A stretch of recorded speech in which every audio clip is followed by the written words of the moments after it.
मी रघुनाथ शेंडे. वेगळी वाचनं करत असताना विशेषतः परंपरा, भारतीय परंपरा यातली कुठे वाचन, कुठे ऐकलेलं, काही भारतीय संस्कृती कोशातलं उद्धृत केलेले काही, यातलं जे मला भावलं, ज्याच्यावरती मला चिंतन करता आलं, त्यामुळे मला काही वेगळं सांगावंसं वाटलं आणि म्हणून आजचा विषय कुलदेवता, कुलदैवत. कुल म्हणजे कुटुंब नव्हे, तर आप्तसंबंधाने एकत्र आलेले रक्तसंबंधी लोक. त्यात अनेक कुटुंबे येतातच. एका गावात अनेक कुले वस्ती करून असतात. असे लोक अगोदर ज्या ठिकाणी, ज्या गावी दीर्घकाळ मुक्काम करून उदरनिर्वाह शेतीभाती करून राहत असतील, तेथील गावाची देवता, ग्रामदेवता ही साहजिकच त्या कुळाची, अनेक कुटुंबांची पूजनीय देवता ठरते. त्या ग्रामदेवतेच्या पूजा अर्चेच्या पद्धती व गावातल्या लोकांच्या समान पद्धती यापुढे या ग्रामदेवतेच्या परंपरा अर्थात कुलदेवतेच्या परंपरा ठरतात. ग्रामदेवता म्हणजे ग्रामाच्या संरक्षक देवता होत. मुख्यत्वे करून या स्त्री देवता आहेत. ग्रामदेवतांची स्थाने गावाबाहेर किंवा गावाच्या कोपऱ्यात कुठेतरी असतात. कुठे तिच्या नावाने एखादा चौथराच असतो, पण त्यावर मूर्ती असतेच असे नाही. ग्रामदेवतांची उपासना ही भक्तीतून निघालेली नसून बहुधा भयातून उगम पावली आहे. गावात साथ का येते, गुरेढोरे पटापट का मरतात, शेतातल्या पिकावर कीड का पडते, याचे शास्त्रीय कारण त्यांना माहीत नसते. ते मानतात की हा दैवी कोप आहे. भिन्न भिन्न नावांनी ग्रामदेवता निर्माण होतात व त्या ग्रामीण जनांना आराध्य ठरतात. पुढे त्यातल्या काही देवतांना ऊर्जित काळ येतो. त्या कुठल्या तरी पौराणिक वा तांत्रिक संप्रदायात प्रथम प्रवेश मिळवतात.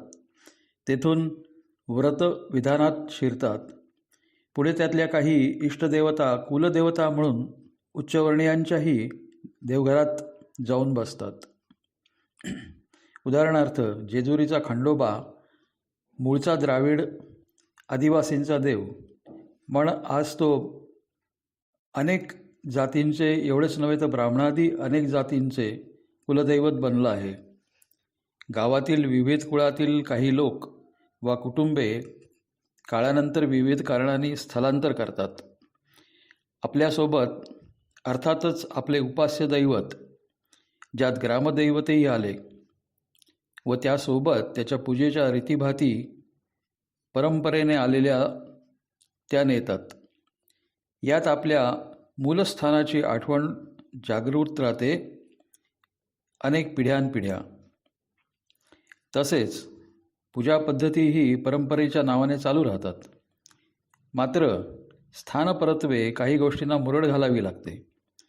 जसे काही पूजनीय वस्तू वा वनस्पती नवीन ठिकाणी मिळणे दुस्तर असते. उदाहरणार्थ, कोकणातून देशावर आले किंवा देशातून मराठवाड्यात आले किंवा आणखी कुठे मध्य प्रदेशात गेले, मध्य भारतात गेले, तर त्या ठिकाणी त्या गोष्टी मिळू शकत नाहीत. त्याऐवजी पर्यायी वस्तू वा वनस्पतींची योजना होते. सोयीप्रमाणे व कालमानानुसार, ऋतूनुसार पद्धतीही बदलतात. संपूर्ण बदल न होता स्थलांतरित नवीन ठिकाणी अशाच प्रकारे अधिकतम वास्तव्य झाले, तर त्या ठिकाणच्या, त्या ग्रामाच्या ग्रामदेवतांनाही पूजेमध्ये आराध्य दैवत म्हणून स्थान दिले जाते.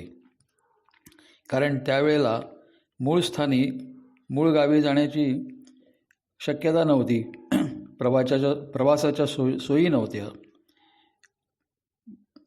अनेक वेळा बरीच महिने किंवा वर्षेही लागायची.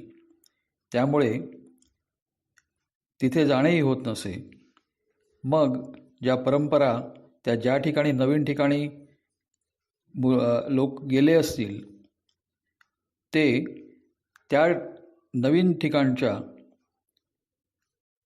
कुलदेवता ह्याच आपल्या किंवा ग्रामदेवता ह्याच आपल्या कुलदेवता म्हणून उपास्य ठरवतात आणि मग त्यांची कुलदेवता पहिली जी होती अगोदरची ती बदलून नवीन कुलदेवता उपास्य ठरते.